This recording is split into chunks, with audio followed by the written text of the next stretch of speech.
ಆಧ್ಯಾತ್ಮ ಅಂದರೆ ನಾವು ಜನ ತಿಳ್ಕೊಂಡಿರೋದು 1% ಜನವು 1% ಕರೆಕ್ಟಾಗಿ ತಿಳ್ಕೊಂಡಿಲ್ಲ.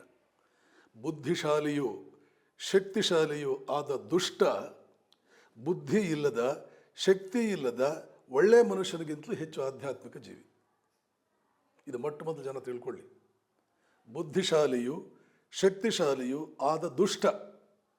ಈ ಕಡೆ ಬುದ್ಧಿಯೂ ಇಲ್ಲ, ಈ ಕಡೆ ಶಕ್ತಿಯೂ ಇಲ್ಲ, ಆದರೆ ಯಾರ ತಂಟೆಗೂ ಹೋಗೋದಿಲ್ಲ ಅನ್ನೋ ಮನುಷ್ಯ ಇದಾನಲ್ಲ, ಅವನಿಗಿಂತ 100 ಪಟ್ಟು ಹೆಚ್ಚು ಆಧ್ಯಾತ್ಮಿಕ ಜೀವಿ.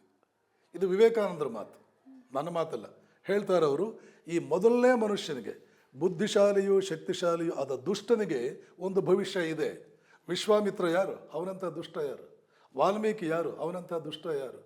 ಸೈಂಟ್ ಫ್ರಾನ್ಸಿಸ್ ಅಂತ ಕ್ರಿಶ್ಚಿಯನ್ಸ್ ಇದರಲ್ಲಿ ಬರ್ತಾನೆ, ಟ್ರೆಡಿಷನಲ್ಲಿ ಬರ್ತಾನೆ, ಅವನೆಂಥ ದುಷ್ಟ ಆಗಿದ್ದವನು, ಮಹಾ ದುಷ್ಟನಾಗಿದ್ದ, ಆದರೆ ಬುದ್ಧಿಶಾಲಿಯಾಗಿದ್ದ, ಶಕ್ತಿಶಾಲಿಯಾಗಿದ್ದ, ಮುಂದೆ ಮಹಾ ಸಂತನಾದ.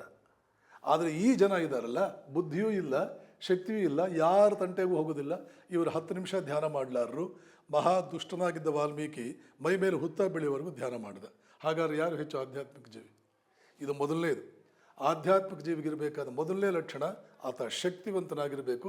ಜೊತೆಗೆ ದುಷ್ಟತನ ಇದ್ದರೂ ಅಡ್ಡಿ ಇಲ್ಲ, ಬುದ್ಧಿವಂತನೂ ಶಕ್ತಿವಂತನೂ ಆಗಿರಲಿ, ಜೊತೆಗೆ ಒಂದು ಚೂರು ದುಷ್ಟತನ ಇದ್ದರೂ ಪರವಾಗಿಲ್ಲ.